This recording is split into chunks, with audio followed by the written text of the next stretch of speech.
রাঙ্গুনিয়ার চন্দ্রগোনা মাদ্রাসায় তৈয়বিয়া উদ্দিয়া সুন্নিয়াত হামলার অভিযোগ উঠছে সিএম কাদের বাচ্চু নামের এক ব্যক্তির বিরুদ্ধে। আর এই ঘটনাত রাঙ্গুনিয়া জুড়ে ব্যাপক সমালোচনার ঝড় ওঠে। এমনকি তাৎক্ষণিকভাবে এই মাদ্রাসার সাবেক এবং বর্তমান শিক্ষার্থী ও সুন্নি জনসাধারণ হলে মিছিল সহ নানানভাবে এই ঘটনার ক্ষুব্ধ প্রতিক্রিয়া ব্যক্ত করছে। তবে দিনে রাঙ্গুনিয়ার মডেল থানার ওসি মোহাম্মদ কামরুজ্জামান ঘটনাস্থল যাইরে তাৎক্ষণিকভাবে পরিস্থিতির শান্ত করে। এই ঘটনায় মাদ্রাসার পক্ষতুন থানার ওসি ইউএনও এবং রাঙ্গুনিয়ার দায়িত্বরত সেনাবাহিনী বরাবর লিখিত অভিযোগ দিয়া হইল। আর সাম্প্রতিক সময়ে অভিযুক্ত সিএম কাদের বাচ্চু C+ টিভির মাধ্যমে তার আত্মপক্ষ সমর্থন করে বক্তব্য তুলে ধরে। কিন্তু বাচ্চু তার বক্তব্যের মাধ্যমে মিথ্যাচার করছে বলে অভিযোগ করছে মাদ্রাসা কর্তৃপক্ষ।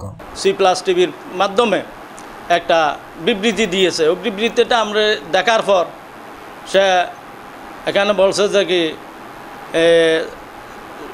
আমার পিছনে শেখ হাসিনা এবং প্রাক্তন প্রধানমন্ত্রী শেখ হাসিনা এবং শেখ মুজিবুর রহমান সাহেবের ফটো ছিল এরকম। এটা আসলে কিন্তু খুব মিথ্যা এবং একটা কি প্রপাগান্ডা এবং কি এর চেয়ে মিথ্যে কথা আর কোনো থাকতে পারে না। কারণ আমার পাশে আমাদের বাংলা প্রফেসর সাহেব আনিস সাহেবে 6 তারিখে এটা নামিয়ে ফেলছে।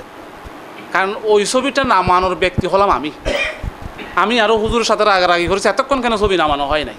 সারা বাংলাদেশে মূর্তি পর্যন্ত সব ভেঙে ফেলছে। আমরা এত দেরি করে ফেলছি, তাড়াতাড়ি নামাই ফেলি। ওই নামাতে গিয়ে আরও ভেঙে ফেলছি।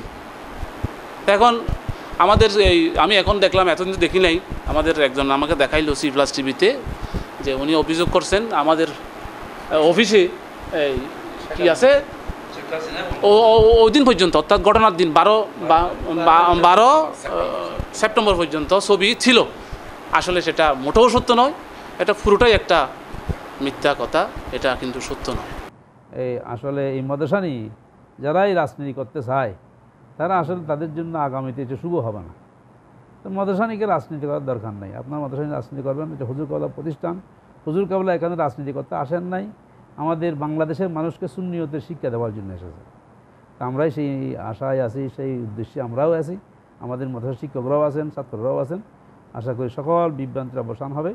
এখানে ফটো ছিল না, ফটোকে কেন্দ্র করে এই ঘটনা হয় নাই। 6 সেপ্টেম্বর যে অনাকাঙ্ক্ষিত ঘটনা ঘটে গেল, আমি তার সাথে তীব্র নিন্দা প্রকাশ করছি। এই ধরনের ঘটনা, যাতে এটা শিক্ষা প্রতিষ্ঠান, কিছু নিয়ম কানুনের ভিতরে এই প্রতিষ্ঠান চলে, এটা সম্পূর্ণ বিধিবিধানের বাইরে যে ঘটনাটা ঘটছে।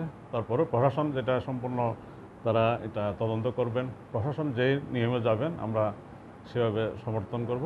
ছাত্র এবং প্রাক্তন ছাত্রদের সমন্বয়ে আজকের যারা এটা মিথ্যা বানোয়াটি একটা আমাদের আওলাদ রসুলের প্রতিষ্ঠান নিয়ে মিথ্যা বানোয়াটি করেছেন, এটার জন্য আমরা তীব্র নিন্দা জানাচ্ছি। আর উনি যে মসজিদ কবর সম্পর্কে যা বলছেন, এগুলো মসজিদের ব্যাপার, এগুলো আমাদের মাদ্রাসাতে কোনো সম্পর্ক নাই। এবং অভিভাবককে অনুরোধ রাখবো, আপনারা আপনাদের ছেলেকে মাদ্রাসায় পাঠাই দেন, এইগুলি আইনগতভাবে ব্যবস্থা নেওয়া হবে। সেপ্টেম্বর 18 তারিখ বুধবার বিকালে এই বিষয়ে মাদ্রাসা কর্তৃপক্ষ C+ টিভির মাধ্যমে তার বক্তব্য উপস্থাপন করে। আর এটা বক্তব্য রেখে মাদ্রাসার ভারপ্রাপ্ত অধ্যক্ষ AM নসিমউদ্দিন কৌসার, উপাধ্যক্ষ মোহাম্মদ মুজিবুর রহমান নাজামি, শিক্ষক প্রতিনিধি সহকারী অধ্যাপক আনিসুল হক, সহকারী অধ্যাপক আনোয়ার হোসেন, প্রাক্তন শিক্ষার্থী মোহাম্মদ সালাউদ্দিন নাজামি এবং অভিভাবক প্রতিনিধি মোহাম্মদ জামাল উদ্দিন। এই সময় আর উপস্থিত আছেন মাদ্রাসার ব্যাগ শিক্ষক, সাবেক বর্তমান শিক্ষার্থী এবং চন্দ্রগোনা কদমতলী ইউনিয়ন গাউসিয়া কমিটির নেতৃবৃন্দ।